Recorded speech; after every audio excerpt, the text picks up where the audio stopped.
Hey man, it's your boy Eric, aka Young Guy, man. I'm coming to you in the orange dungeon this time, man. But we still giving it to you real raw rugged, man. And like Breakfast Club say, man, we got a special guest in the building. Man, kid, introduce yourself, man. Who are you, man? the kid Dolan Beatz, man. Come from Washington D.C., Maryland area. You know the DMV, D.C., Maryland, Virginia area. I produced for I used to produce for Chief Keef. Originally started producing for Yung Gleesh, OG Maco, Project Pat, Lil Yachty, 21 Savage, Lotto Savage, and a bunch of other motherfuckers. But yeah, man, that's just the kid, man. All right, man. Before we get into it, I gotta ask, man, how you doing tonight, man? You doing good, man? You said I'm doing well? How you doing tonight, man? You doing good? Yeah, man, just same old shit, man. About to work. Pull up some beats and shit, get to work, man. You already Okay. know. Well, speaking of beats, how did you start producing? Shit, man, I was getting in a lot of trouble when I was younger.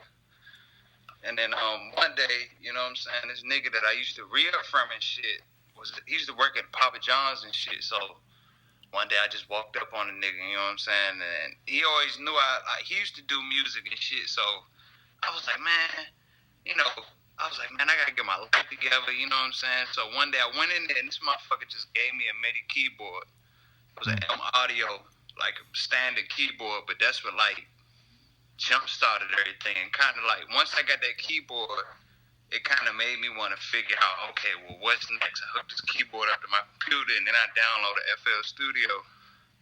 And then I made my first beat in like 3 days. It was some shit at first, but then like the third day I started making like decent beats.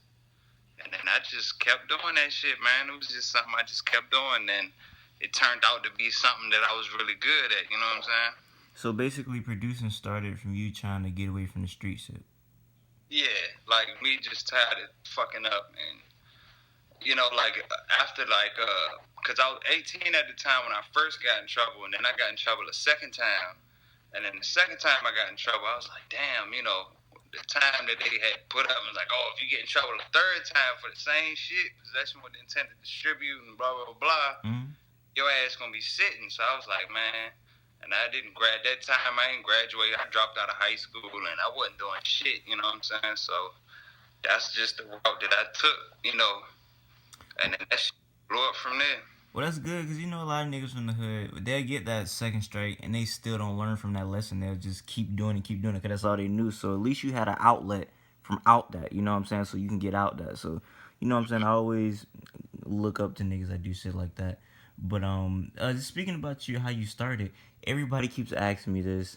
So apparently there was a meme like in 2008 about Donald Duck and it was called Dolan or some shit like that. And people want to know, is that where you got your name from?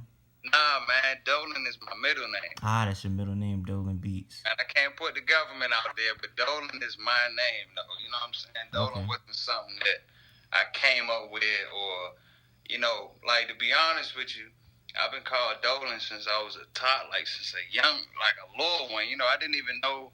I was one of them kids in class that when they was like, oh, if you didn't hear your name called, raise your hand. I was always a kid that raised my hand because my mother ain't even called me by my first name. Everybody calls you Dolan. Dolan, you know what I'm saying? Yeah. All right. Well, who did you start first producing for when you first started going in?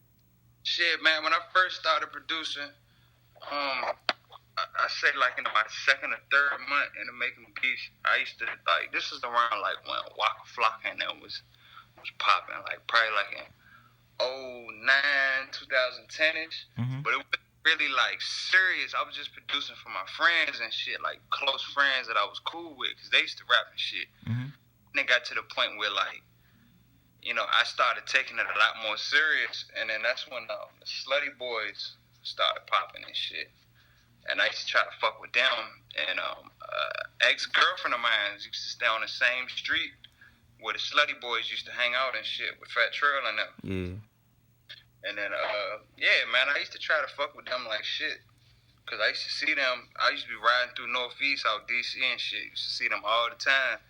And they just act like they was Hollywood. They wouldn't fuck with me and shit. And, it got to the point where I made CDs. And then I would give it to give it to my ex or whatever, and she would give it to her little sister, because her little sister used to be all over the damn place, like out there with them niggas and shit. So I gave it to her, she gave it to them, and they just didn't fuck with the kid, man. You know what I'm saying? So when Gleesh ended up hooking up with them, and then, you know, the story behind me and Gleesh is really crazy, because I know y'all gonna ask how I met Yung Gleesh. The way I met Yung Gleesh was, Fat Trel had made a post. I used to watch Fat Trel on the Slutty Boys account a lot, like their Twitter accounts and shit, just for emails and shit like that, just to try to, just somehow, some way get my beats out there. And then Yung Gleesh is the newest member of, you know, the company 1135. That's what they was called and shit at the time, this little label. So I was like, damn, well, maybe this Yung Gleesh guy fuck with me. You know what I'm saying? So I gathered up all the most recent beats that I made, and I just started sending a shitload of beats to him. But come to find out, them same beats that I was sending to him, I was sending to Fat Trel and all the other Slutty Boys already. And he had already recorded to those beats, because he went into their emails and was taking, because he needed beats his damn self. So he used to go into their emails and take all of their beats that they didn't fuck with. That he liked. So it's crazy, because when I sent those beats to Yung Gleesh replied to me and was like, hey, I've been looking for you. I done stole all your beats from Fat Trel and the Slutty Boys anyway. I got all these beats you sent me. I already recorded on all of them. So it was like I was meant to meet Yung Gleesh. You know what I'm saying? So basically, he went from stealing your shit to legally using your shit. Actually meeting me, and it just so happened all the beats that he was like, man, I've been wondering who been making these beats, and just so happened I was the guy that emailed him, and then boom, that's when the shit that's when I started working with Yung Gleesh. Well, you were just talking about Fat Trel, and we were talking about him before the interview. So him acting Hollywood, is that why you never really connected with Fat Trel in the first place? Nah, man, let me tell you some real shit. Alright, so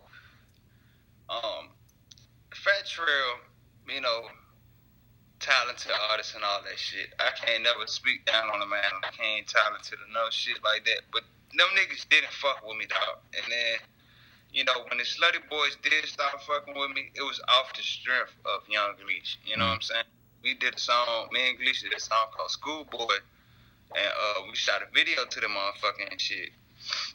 I was down UDC, University of DC and shit, and I went down there and I met the Slutty Boys, and I ended up meeting Trel, and we was all together, you know what I'm saying? But in the back of my mind, I always knew, like, y'all didn't fuck with me at all, and I know y'all don't fuck with me for real. Y'all only fuck with me off the strength of Gleesh. But the dislike for Trel really came from, like, him not pushing out music. You know, when me and Gleesh was with Fat Trel and them, they used to never push out shit. Like, whenever one of them dropped a mixtape or something, all of them would change their profile picture on Twitter to their, you know what I'm saying, to that artist's mixtape and promote it. But when me and Gleesh dropped something, they ain't never tweeted, they never promoted it, like, they never pushed it like we was one of them. You know what I'm saying? Yeah, so it was always underlying pressure between everybody. Yeah, it was like, y'all gonna push everybody else shit, and then they used to always tell us to wait to drop our shit. Like, we'd be ready to drop our shit. Like, we dropped Too Tall versus Dolan Beatz, you know, but they ain't even want us to drop that shit. We just dropped that shit anyway. You know what I'm saying? So it ain't even that I ain't like Trel. I just felt like that nigga ain't keep shit real. You know what I'm saying? And it's like, me and Gleesh did better when we left them niggas. When we stopped fucking with them niggas, that's when we did way better. I would be better off not fucking with them, but that's just how that shit happened. Well, I know that Trel is cool with Keef, and I know you got a lot of songs with Keef, so how did that relationship come about? Shit. Alright, let me tell you this wild story. So, motherfucking, you would think that I linked up with Chief Keef through Fat Trel and shit like that, but it wasn't like that. Chief Keef took a liking to Boosie the Shooter, which is one of the Slutty Boys. You know what I'm saying? This song, he had this song called Badass Shawty or whatever.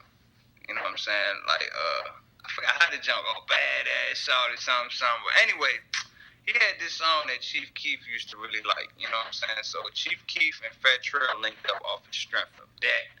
But when Chief Keef came down to DC, they shot Russian Roulette video, and that's when Gleesh and all them got to meet Chief Keef. I wasn't around, you know what I'm saying? But Chief Keef liked one of my beats that was in the studio at that time, but it was fucked up because I didn't get to link up with him, so that opportunity disappeared. You know what I'm saying? Like, and then fast forward, Young Gleesh broke away from Fat Trel and the Slutty Boys and started doing his own thing. And we linked up with Will Hoops, which is my current manager, which is Gleesh's ex-manager. I know that sounds weird, but that is my current manager. You know what I'm saying? And he shoots videos, and he shot this video called Sitgo for Chief Keef or whatever. And Young Gleesh, me and Young Gleesh did this song called Which One You Working? You know, and Chief Keef heard Which One You Working? And he asked who made that beat, and it was me. And then, like, he followed me that day, same day. And then, yeah, that's how the relationship with me and Chief Keef started. Well, before we get into the fan questions, I know that producers, y'all have like a lot of backstage insight on stuff, and y'all really never get to talk. So every time I interview producers, I love to ask, do y'all have any crazy rapper stories? Like you was with a rapper, some crazy shit happened. You never talk about it because you never got interviewed. You like it and already thought of some shit, nah? The craziest rap story I can say that happened was with Fat Trel. You know, one time I was pulling up to drop my ex off and shit at her house and shit out northeast or whatever. And they used to have this house called The Fever. They called it The Fever. That was P. Wild's house and shit. So, you know what I'm saying? They was chilling, and Fat Trel had just got like niggas was shooting at that nigga like shit. You know what I'm saying? Like basically trying to get at Fat Trel, try to smoke him and shit. So when I pulled up on the block and shit, I pulled up and I had seen them niggas. You know what I'm saying? But I think motherfucking Trel mistaked my car for somebody trying to get at him. You know what I'm saying? So Trel, I pull up, Trel walking down the street. Trel turn around and whip the strap out on me and shit. But I ain't pull off though. You know what I'm saying? I guess he thought I was gonna get scared or something and pull off. I just looked at him and shit. And then he was like, oh. And then he started looking at me and shit, and that's when he recognized me and shit, recognized who I was and shit. But this is before me and him really knew each other like that. So it was weird when we did, you know what I'm saying, like, link up, because when we did link up, he was like, oh shit, you that nigga that pulled up in that Maxima. I whipped the strap out and shit, you know what I'm saying? So he had like a lot of respect for me, just off the script that I wasn't no scary ass nigga, you know what I'm saying? And then another crazy story I can say was with Chief Keef. You know, them niggas just used to get high shit, dog. off the panties, and niggas be, oh, bruh. I can't even get too deep into this shit, but bruh, just know niggas used to be high. Not me. I don't do all that Xanax and Oxycontin and all that crazy ass shit, but them niggas was high shit off that shit, bro. Like, really high, bro. Like, if you listen to some of the music we did, you can kind of tell niggas had shit when they was recording on my beats. Like, it wasn't, I felt like my beats wasn't, they didn't record on my beats to the full potential that they could have been, you know what I'm saying? Well, does that make you, like, kind of upset? Like, damn, nigga's a hard-ass beat. You gonna fuck around? Yeah, fuck yeah. You know, a lot of fans really like some of my work. And really liked a lot of my shit, and I really felt like I caught Keef at a bad time in his career. Not a bad time, but a point in his life where he wasn't really making the best decisions with his career. You know, I still got love for that nigga too, man. Shout out Chief Keef, but at that time, he really wasn't making the best shit that he could have made. You know what I'm saying? Yeah, you could tell early in his career, like Back from the Dead 1, like. He was speaking very coherently. You could understand everything he's saying. But then as he got more famous, you could tell that the nigga was awesome shit. Like, he was slurring his words and shit. So I know exactly what you're talking about. He wasn't doing the best he could. But, hey, let's get into the KTT questions, man. The fan questions. Avenue Jones asks, any more stuff coming with Gleesh?